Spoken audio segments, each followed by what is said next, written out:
diceritakan pada suatu hari bahwa ada beberapa sahabat yang sedang berkumpul bersama Rasulullah Shallallahu Alaihi Wasallam, dan diceritakan pula bahwa pada saat itu beberapa sahabat ini sedang merasa bosan, sehingga mereka meminta agar Rasulullah menceritakan sebuah kisah untuk mereka.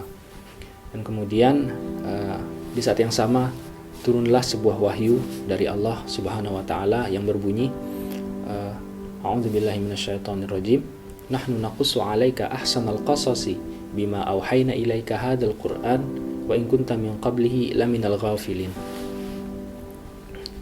Kami menceritakan kepada kamu sebaik-baik kisah yang kami wahyukan di dalam Al-Qur'an ini, dan kalian sebelumnya atau sebelum kami menurunkan Al-Quran ini termasuk orang-orang yang tidak mengetahui atau termasuk dari orang-orang yang lalai.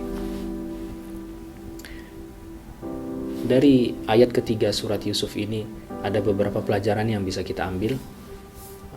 Yang pertama dari segi asbabun nuzulnya atau dari segi mengapa atau sebab diturunkannya ayat ini, dan kemudian dari segi makna dan artinya.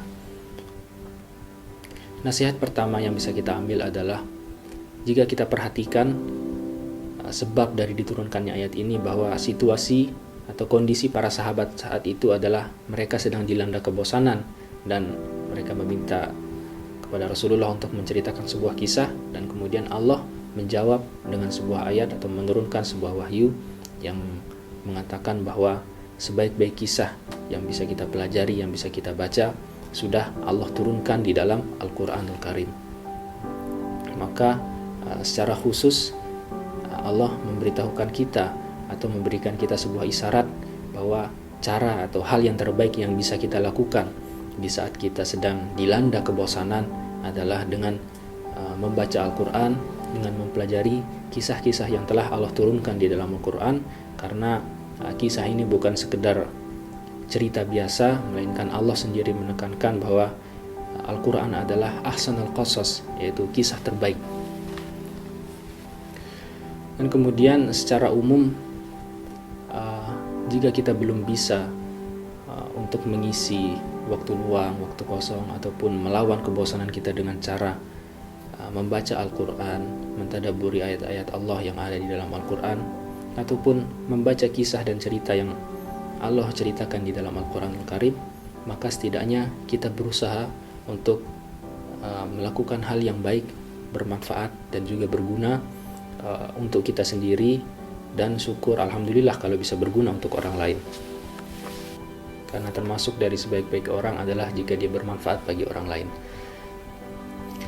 Kalau di zaman sekarang mungkin kita lebih familiar dengan istilah gabut atau mager. Ini adalah dua kondisi, dua situasi yang bisa menyerang siapa saja dan kapan saja, dan akan sangat berbahaya, dan bahkan bisa merusak dan menghancurkan seseorang jika dia tidak memanfaatkan waktu luang atau waktu kosongnya atau menghadapi rasa bosannya dengan sebaik-baiknya. Ada sebuah syair yang dikatakan oleh Abul Atahiyah yang berbunyi, Inna syababa wal faragha wal jidata mafsadatun lil mar'i ayya mafsadatin. Jadi ada tiga hal yang jika tiga hal ini tidak dimanfaatkan sebaik-baiknya, justru dia malah akan menghancurkan atau merusak seseorang. Yang pertama adalah asyabab, yaitu masa muda, dan yang kedua adalah al-faragh, waktu kosong atau waktu luang, dan yang terakhir adalah al-jidata, yaitu harta benda. Dan memang terkadang kualitas seseorang itu ditentukan dari apa yang dia lakukan ketika waktu luangnya, ketika dia sedang kosong, ketika dia sedang gabut atau mager, apa yang dilakukan di saat itu, maka itulah kualitas seseorang. Jadi mari kita perhatikan diri kita sendiri terlebih dahulu, apa yang kita kerjakan di saat waktu luang kita, di saat waktu kosong kita, atau ketika kita sedang merasa gabut atau mager. Kita perhatikan apa yang kita kerjakan saat itu, apakah sudah berguna atau bermanfaat bagi kita ataupun orang lain, atau malah sebaliknya kita melakukan hal-hal yang tidak berguna, yang tidak bermanfaat untuk mengisi waktu kosong dan waktu luang kita. Dan memang pilihannya hanya ada dua. Kalau kita tidak sedang menyibukkan diri kita dengan melakukan hal-hal yang baik dan bermanfaat, maka sebaliknya adalah kita sedang menyibukkan diri kita atau kita sedang terjerumus dengan melakukan hal-hal yang tidak baik, yang tidak berguna, bahkan mungkin membahayakan diri kita ataupun membahayakan orang banyak. Rasulullah Shallallahu Alaihi Wasallam bersabda, ihris ala ma yanfa'uka wasta'in billah wala ta'jiz. Perbanyaklah untuk berbuat hal atau melakukan hal yang bermanfaat bagimu, dan mohonlah pertolongan kepada Allah, dan kemudian janganlah kalian merasa lemah.